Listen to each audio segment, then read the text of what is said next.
Hello, everybody. Welcome to today's Mike Ames Recruitment Show. And we have a cracker of a show where we are going to be talking about how solo recruiters can break the America market. Is that not right, Michael? It certainly is. I'm very excited. We've got Amy Davis, who's the Strategic Growth Director or Director of Strategic Growth for the PGC Group. Welcome, Amy. How are you? I am very good. Thank you so much for having me today. I appreciate the invite. You're very welcome. You're going to add a lot of value to our viewers. Now, am I right in saying that what PGC Group does is enable people to do contract business in America? But also, whether you're contract or perm, you are a great point of contact and are very free with your help and advice. That's exactly right. Couldn't have said it better myself. There you go. Well, we're hoping to get lots of advice today from you for free. So that's going to be good, isn't it, really?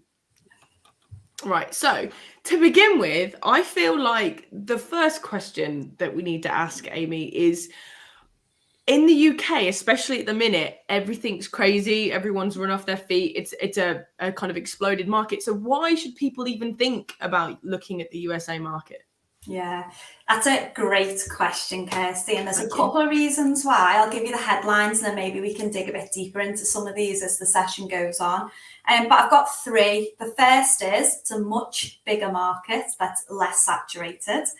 The second is you can get more revenue and profit for the same amount of work that you would put into the UK market. And the third is that if we've got any founders or owners that are watching today that have exit plans, is you will get a bigger valuation of your business for being in the US. Wow. Yeah, that's nice. I wish I'd known that when I sold up. You mentioned margins. It was interesting because we sold our first business to an American business based in New York. And when they came across, in those days, our average contract margin across all of our clients was about 18%, there or thereabouts. And the guy that came across was worried because he said, well, that's a bit low. And it's like, no, that's really good, because we were a volume provider. That is really good, actually. We're very proud of that. He said, well, in the States, it should be well north of 30. And he said, when I sold my business, my average margin was over 40% in terms of contract fees. Now, and it reflected the same in perm. So are we talking about that kind of difference today? Yeah, I mean, to be honest, this is the number one point why UK recruiters look at the US market is purely for the fees. So over in contract recruitment, we see fees from 30% up to 45%. And they've definitely increased and edged up to that 45% over the last year with what's been happening in the marketplace. On average, I would say 35%. I mean, the number one piece of advice that I usually will give to recruiters who are certainly looking at contract recruitment is do not take your UK pricing strategy into the US. It's a total different beast. And you don't want to be really pitching for business any lower than 30%. That's the lowest really that you're going to go in at. And I think people would typically get those higher end 40% margin for very niche roles. But I think what's happened over the last year, because there's, this great resignation and candidate shortage and people are struggling, there's lots of roles, but people are struggling to fill them, is that we've seen clients get 45% for roles that aren't actually niche. It isn't a niche skill set. It's just there's a candidate shortage. And so they're able to really drive those fees even higher for those types of roles. So yeah, the fees is a huge one. And as you said, over on perm, it's very similar, kind of 25 to 35% we see on perm. I've got three actually clients that all trade in America. One of them's in the UK and the other two are actually in South America, actually, funnily enough. But the one said, I don't go out of bed for less than $50,000 fees. Not interested. And I thought, oh my God, he must be like a super niche. Not at all. In the UK, it'd have been probably pulling down 20 grand fees, which is not to be sneezed at. But it's not exactly search fees, are they, really? So it was, he was talking about, quite chunky roles, I suppose, but not huge ones, not CEOs. In fact, he had to come down. He'd done a percentage deal and he said he worked it out. It was $250,000 fee. Was what it was. It was an enormous fee. It was like a chief executive officer of a business. And in the end, he said, I felt so guilty. I brought it down to less than 200. Well, okay then. I must love him there. Yeah, I mean, I've got one client who is based in the UK, and they have a UK team and a US team. He's done a phenomenal job to build up his US contract book, and all from the UK. And he told me at the back end of last year that 90% of his overall revenue is coming from the US. And what he's got is 2 teams of recruiters on the same floor, one recruiting for the UK, one recruiting for the US. And the US are earning double than what the UK are doing for exactly the same roles. So much so he's considering moving them to another part of the building to hide them away from the UK team, because the UK team just want to jump across to the US team and make more money quicker. So I think just with that, you know, it's same amount of effort, same amount of cost, you know, low operating costs if you start from the UK especially. But you're making more or less double the fees than what you can make from the UK. And don't mention, you know, cheap holidays to America on expenses either, although cheap holidays to America on expenses. Can we also talk about the size of the market? Because you mentioned that in the beginning as one of the 3 things. So I'm interested to kind of get relative size to, say, the UK or Europe.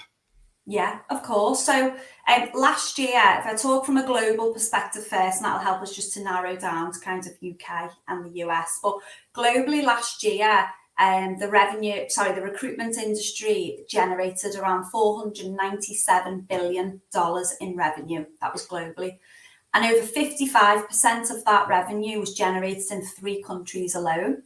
So in 3rd place was the UK with 9% global revenue market share. And actually in 2nd place, which I was quite surprised by this, was Japan.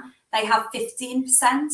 But in 1st place, no surprise, was the US, who have 31% global market share. So more than 3 times the amount of market share than the UK has, and more than double ahead, you know, of the 2nd biggest recruiting country globally. So it's a huge market. So that really leaves the US with roughly $155 billion market. And actually, when you look at the split between perm and contract, 89% of that, so 138 billion, is made up in contract recruitment. Now, a lot of people kind of look at that and go, wow, the contract market must be huge. And yes, it is huge. But what you have to remember with these figures is the payroll is running through it. And why I say that is because it's really important when you think about valuation of your business and your potential either funding plans, growth plans, exit plans, is because that payroll for the contractors is running through your business as revenue.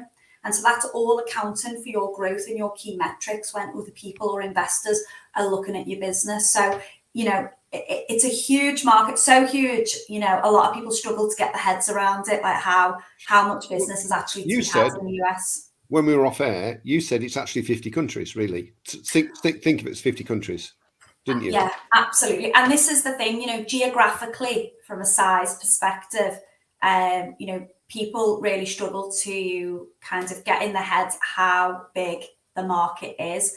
And how we really normally tell people to think about it is that you're entering 50 countries. And one of the reasons we say that is because of the landscape of the market. So it's very different from what we're used to in the UK, where, you know, we have one government, you know, one set of rules, one tax system. Over in the US, you've kind of got your federal government, so obviously led by President Biden. And so all the laws coming out of that and the federal tax system. But then each state has its own government with its own legislation, its own tax system. And then in the really larger states, so states like California and New York, they will have local government. So, for example, San Francisco in California has its own local government with its own legislation and its own taxes.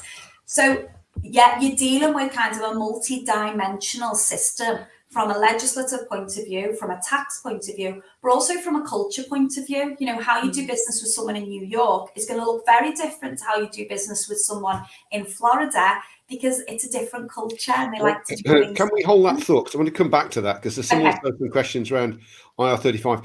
If anyone has any questions for Amy about doing business in the States, please put them in the comments. This is a live show, and she will answer them all, so one way or the other, so that's okay.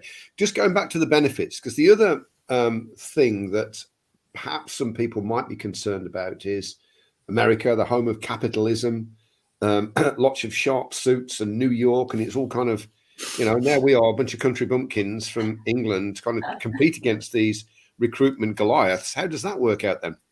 Yeah, I mean, so first of all, the market's far less saturated. I kind of hinted on that a couple of minutes ago. So basically in the UK, you've got around 33,000 active recruitment agencies right now in that space, all vying for that 9% market share. In the US, again, think about how big it is. You've got around 22,000 active recruitment agencies going after the 31%. So it's a far less saturated market.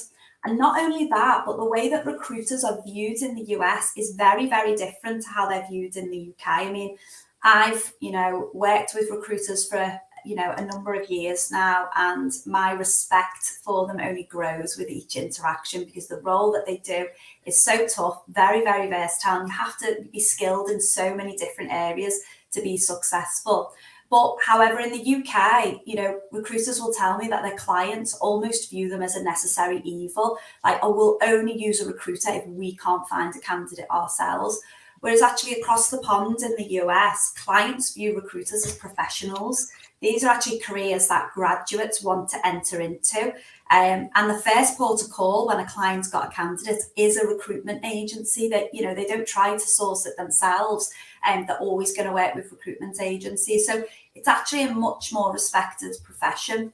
And recruiters from the UK, I do say this quite a lot, especially speaking with a lot of US clients, is that there's no recruiter globally like a UK recruiter. Their ability to chase a goal and absolutely nail that goal and bill that money is unlike any other recruiter globally. So honestly, the US citizens love working with UK recruiters. Nothing to be afraid of then, really, is what you're saying. No, absolutely not. Again, just harking back to when the only experience I had with American recruiters when they bought us, it's kind of, got to know them a little bit. And one of the guys that came across from is the main man, actually. They were based in Jacksonville, the company that owned the group. I had lunch with him. And I said, well, why are you focusing on the UK? He said, well, because they are the best recruiters in the world. Now, whether he was blowing smoke at my ass and expected me to pick up the tab for lunch, I don't know. I can't remember whether I did or not, but I think I probably did. But I don't know. But he was very sincere about that. No, he said, you're really good at what you do, and we want some of that into our group. And they were spending heavily, actually, in the UK at the time. Yeah. And it goes a little bit further than that. So they might start with that UK recruiter, but that UK recruiter will relocate to the US. And what they'll do is they'll take that UK culture, that UK DNA over to the US, set up an American team of American nationals and imprint that recruitment DNA on them.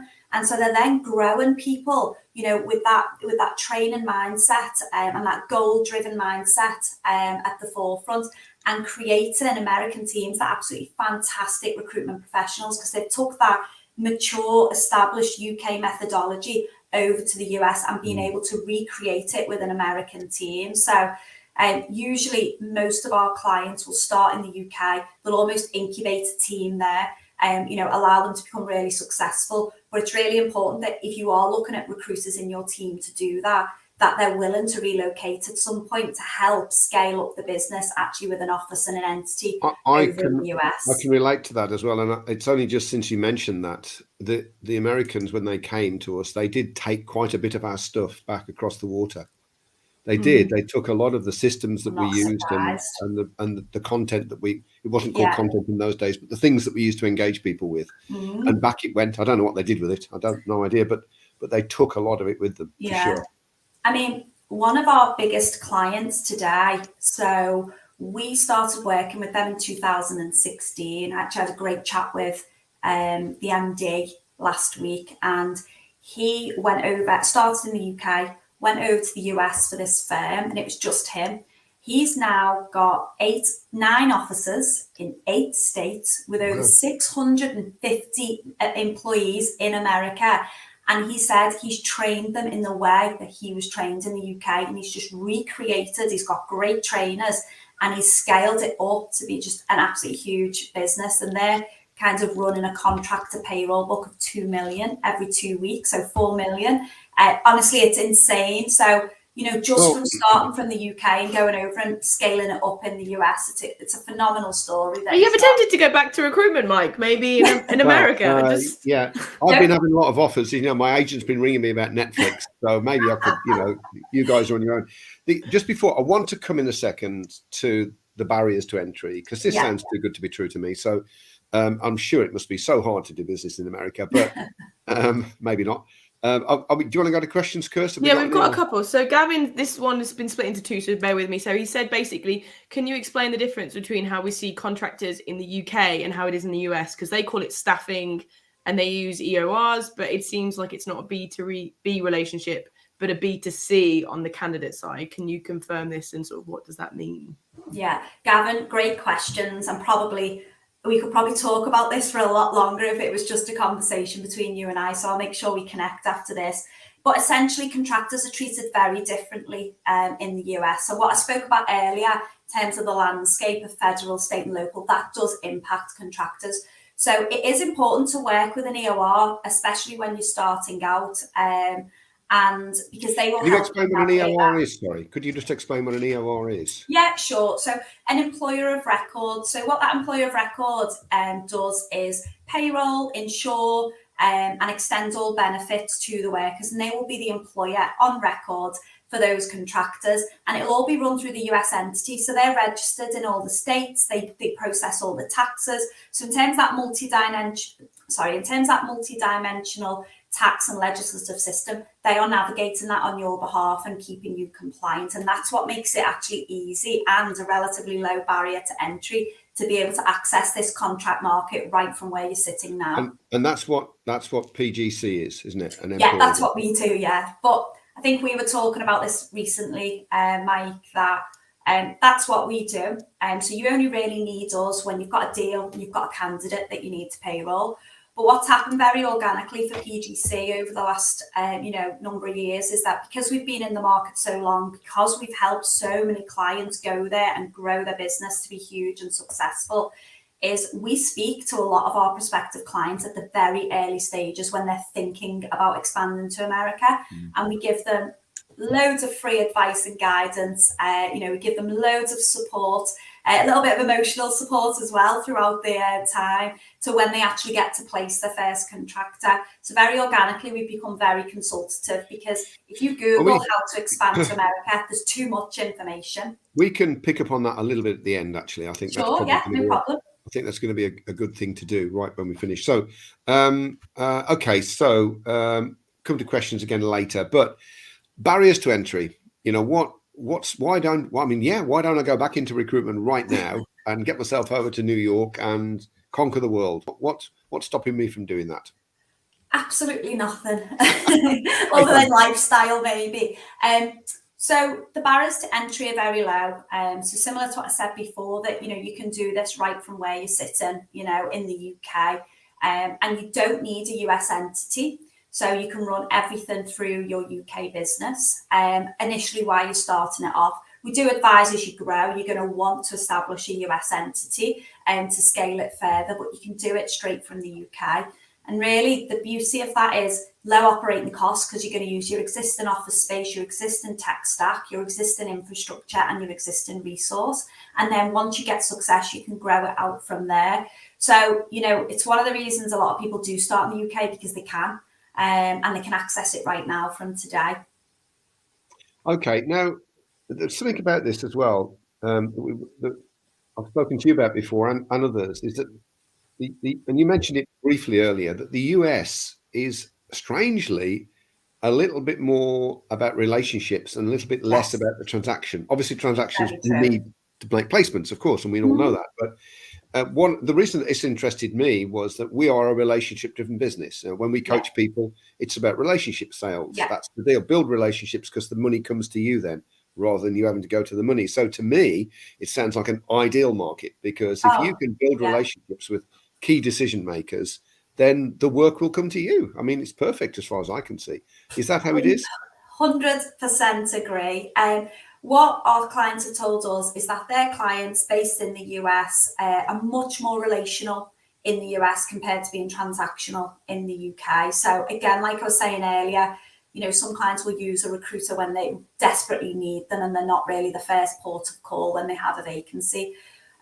Whereas in the US, that's absolutely not how they use it. So what I would say is anyone who's looking at doing business development and starting to develop a client book in the US is just to remember that it's all about the relationship. And so what we've seen clients do really successfully is literally, you know, working out who their target clients are, booking a trip to the US and starting to cold call them clients maybe 2 to 3 weeks before and booking in meetings, because it's quite easy to get in front of clients again because their mindset of recruiters. And then once you're there, it's up to you then to kind of pitch your business, build the relationship and come away with deals.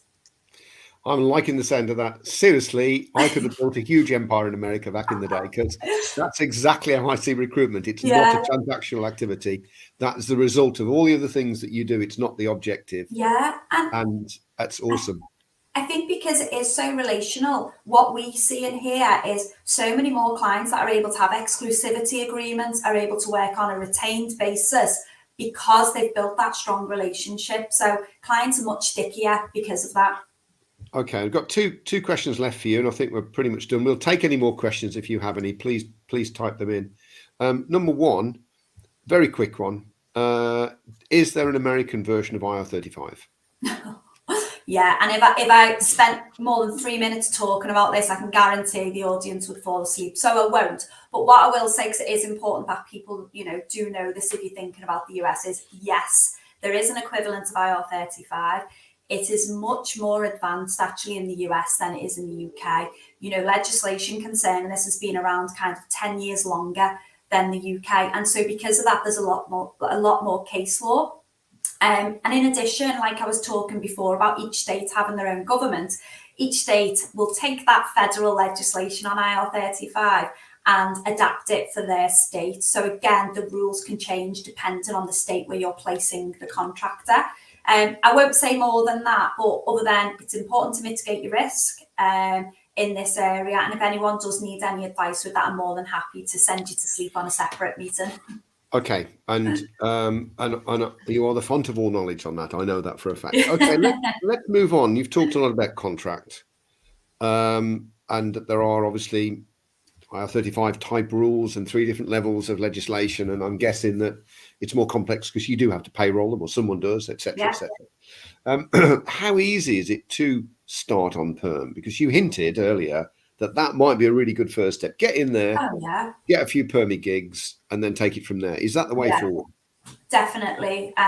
You know, our most successful clients actually started out in perm. Some of them didn't even have desires to do contract. But what they'll find is clients who approach the US will start with perm. They'll win a few deals, they'll strengthen those relationships with the client and add loads of value. And then what will happen is that client will ask them to do contract because they trust them and they know that they're great at what they do.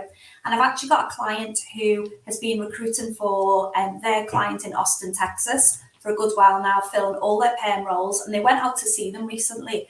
And that client asked them, could they look at contract? And so the recruiter said, maybe, why have you got opportunity? And this client actually said to the recruiter, I just don't understand why you're climbing over the dollars to get to the pennies. And they were referring to climbing over contract to get to recruitment because there's so much more money and revenue. So perm's a great way to start, to build those relationships, build your brand, you know, in the state that you're going to. And then to take contract opportunities as they come along, or to actually go out and target contract business because there's more revenue and far more profit, and it's reoccurring revenue. So from a cash flow perspective, it's brilliant and it really enables your growth and help you to scale. Can I just ask on that as well? What sort of payment period do they have in America for contract? Oh, yeah. They pay it's so much better than the UK. I love this bit when I get to speak to clients. So typical payment terms from clients is 7 days in the US. That's the average we see. Wow.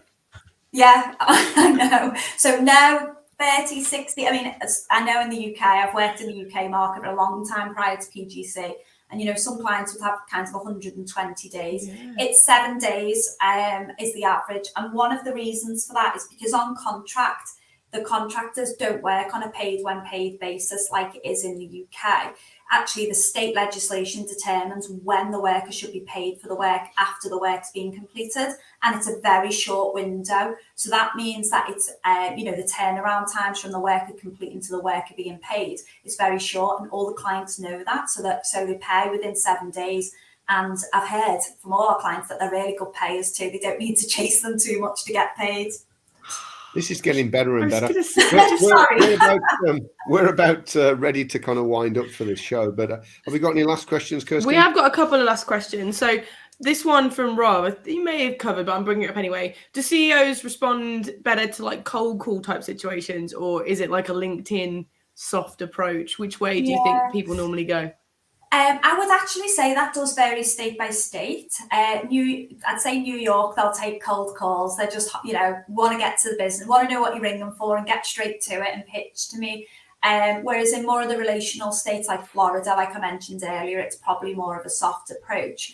But I would start with the hiring managers. I'd target them first, the ones who are looking for the roles, and then get your intro into the CEO for when you plan your trip over there to meet the business. Okay, fantastic. We've got Can I ask before you, just one last question on that? I mean, is it laden with PSLs and MSPs, or is it kind of more open? So there are quite a lot of MSPs and RPO providers in the space, but PSLs isn't something that we come across. As I said, depends on the clients that you're targeting. But most clients are able, once they've got that relationship, to get that exclusivity basis or retainer basis. So no, and as I said, think about the size of the market and how many recruiters are in that space. It's a blue ocean compared to the UK being a typically red ocean. So there's plenty to go around. You just need to make sure you're targeting the right clients who've got the type of business that you want. Okay, fantastic. So the next question we've got is more about the candidate base. So what's the job board market like? How would people typically find candidates, especially if you're in this country? How would you find them in the Americas? So I get different feedback on this, Mike, and it's a great question. And what I would say is it really depends on the sectors that you're recruiting into where those candidates live. But I haven't had great feedback on job boards in comparison to how they're used in the UK. LinkedIn really is probably the most used tool in the US for recruiters. And one of my clients deals with a lot of in the medical industry, and Facebook is the way for him. Facebook, just massive amounts on Facebook. So the socials, really. It's the socials is the way forward. Yeah, okay, definitely. Okay. So then we've got another one here, which is why, in your opinion, are less UK people attacking you? Because for me, listening to this, it sounds like a no-brainer, and I'm wondering if I can run a recruitment business on the side as well. But why are people not doing it, do you think? Honestly, I think people kind of they look at it and they get a little bit overwhelmed because there's a lot of information out there. If you Google how to expand to America, you'll be lost after 5 minutes. And I think that's partly why we've helped so many clients, because what we're able to do is contextualize that information through a recruiter lens. And this is really all you need to know. This is what you need to focus on. We're also able to signpost them to great providers in the space, that can support on that. I want to throw an answer in as well, right? Because I know we are going to run over a little bit today, guys, but this is such an important thing. So if you've got to go, you can watch the end on the recording, obviously. I would also say, having been in recruitment for 34 years, I honestly thought it was more complex than it really is. And honestly, and also, I assumed that you'd have to have an office in the US and have a director, a US American director of your business and a whole bunch of other stuff. Yeah. And also that, although I knew the margins were bigger, I thought it would be more aggressive and you'd have to fight harder to get yourself. So to hear that actually it's an easier market, a bigger market, and we're probably better suited to get that business than a lot of our American counterparts. Is come as a bit of a revelation to me 34 years in. So I think if you've not been in the business 34 years, you can be completely forgiven for not thinking that it's the way forward for you when we focus on our backyard, I suppose. Yeah. I mean, and to be fair, in some states it is aggressive and it is a tough market, but there's 50 states to choose from. We always say, look at the upcoming states. We keep a really close eye on the market and how the trends that are happening. We've just done a blog today on the top 5 growing states for tech hubs. So honestly, you look, where we go. Look, it's like Mike knew what we were talking about. Thank you, Mike. Thank you for that. Thank you. Like we planned it. So where would you kind of look for people to go initially? I mean, the popular states are California, New York, Austin, Texas, or Texas as a state was seen as the upcoming state, but it's an established state now for recruiters. I mean, I've been there. It's a phenomenal place to do business. I'd say Florida is really up and coming. We've seen quite a few recruiters going out there. And again, Mike, it'll depend on what sectors you're recruiting in, because it's important you're in a state where Mike's in IT, so I'm sure brilliant. He wouldn't mind me saying that. So Mike, we've literally released a blog this morning about the top 5 states that are growing at the fastest rate for tech hubs. So it's where the tech clients are, and it's where the talent is too. I think number 1 was Pittsburgh. But on there you've got Denver, Austin is on there as well, and there's a few others. So be sure to check that out. How could people get that blog? How could people get hold of that blog? So they can head to our website or just reach out to me on LinkedIn. I'll share that link. I think some of my team have posted it as well today. In fact, I'll post it this afternoon to my profile to make it super Could you put a link into the comments on this post as well? Yes. Do it right now. You just make a note, you put that in a bit later. And then this one is sort of similarly linked, which is what sectors seem to be booming most? You mentioned that there's, depending on where you're going. So what kind of sectors are really doing well? Yeah. And are there any that you sort of are like, oh, there's a space here? Yeah. Hello, James. I know James well. We've spoken before. So the sectors that are booming the most, no surprise, healthcare is the number 1 industry in the US. One of the reasons that is just because of medical insurance that everybody has to have in place, so the Obamacare Act. So healthcare is the biggest state. But next up is tech. That is still the fastest growing industry. After that, I would say life sciences. And then you come into like financial services and then just some of the smaller industries. But they're the sectors that are booming right now. Okay, fantastic. And then just the last comment I've got is from Kevin. So you're going to go back to full-time recruitment, and he's off. He's booked his flight, he's going. I got to tell you, mate, you're not the only one. Yeah, I know. Honestly, I've got a recruiter in my team. She's brilliant. And even she says, like, why didn't I? I'm like, hey, no, you stay with me. You stay with me. Okay, right. So, I mean, I think, if I may, just sort of round up here. Yeah. Before I do that, next week, it's going to be Mike's off gallivanting on his holidays. So it's going to be Pete and I, we're going to be talking about LinkedIn Lives and how you can utilize this platform for yourself and get amazing guests like Amy and things like that. So before you press on to the summary, Kirst, let me just say, for those people that don't realise, when we put a show on, I know it looks like we throw the show together, but we so don't. And we've learned over the years that we've been doing it just exactly how to do it. And if you want the most powerful piece of marketing that you can put out there, it's this kind of show, which you can then also syndicate into a podcast if you want. You can strip off the audio. So if you're interested in lifting your profile, check out the show next week, even though I'm not in it. In fact, especially because I'm not in it. Okay, so if I may round up here, essentially what you've sort of mentioned is American seems like a bit of a no-brainer. You get bigger fees and margins. You get a huge market to play in. You get a lot of exclusivity. If you're planning on selling your business, it's going to help you with that PE ratio at the end. It's a more relational industry, sort of country. So that thing that is sort of intrinsic to a Brit, I think, and having that relation with people is going to work really powerful over there. And there's just a lot of money to be made. But if I were to say, Amy, if I were to ask you and say, right, somebody's watching this and they're thinking, America, they're looking for flights to go over there. What's the piece of advice that you would give them that would make this whole thing the most successful for themselves? Okay. Do you know, honestly, what I would say is be niche. Be niche in your target market in terms of what state you're going to go in. Be niche in the roles that you're going to recruit. Be niche in the clients that you're going to target. A lot of people, when they look at America, it's huge, the fees are huge, and they just get completely distracted by bright lights and, you know, the sound of success. It's imperative you've got a plan and just be niche because it is so big you can get lost and distracted. So start off small, be very focused in what you're doing. And once you've got success in that, then grow out your proposition or out your verticals or grow out the number of states that you're operating in and take it from there. I think that's great advice, actually. Yes. Do less, get more. We often say that in the UK, so obviously works in America as well. Big fans of that. Now, Amy, there's been a lot of detail that you've given in this, and we could probably go for another half an hour and talk about this kind of stuff. So if people are watching this and still have questions or want some advice about the American market, what would you say is the best thing? Can they contact with you on LinkedIn? And just reach out to me on LinkedIn. If you get in touch, I'll answer any questions anyone's got, or if you'd prefer kind of a call to talk more broadly about your business so I can get to understand your business and give you specific advice, then please do reach out to me on LinkedIn. Fantastic. Okay. Well, all I can say then to everyone is thank you very much. Ran over a little bit today, but we thought it was worth it to do that because this is quite a really good topic, I think, for people. And so thank you very much, Amy, for coming on the show. We really appreciate it. Thank you, Kirsty, for doing the thing.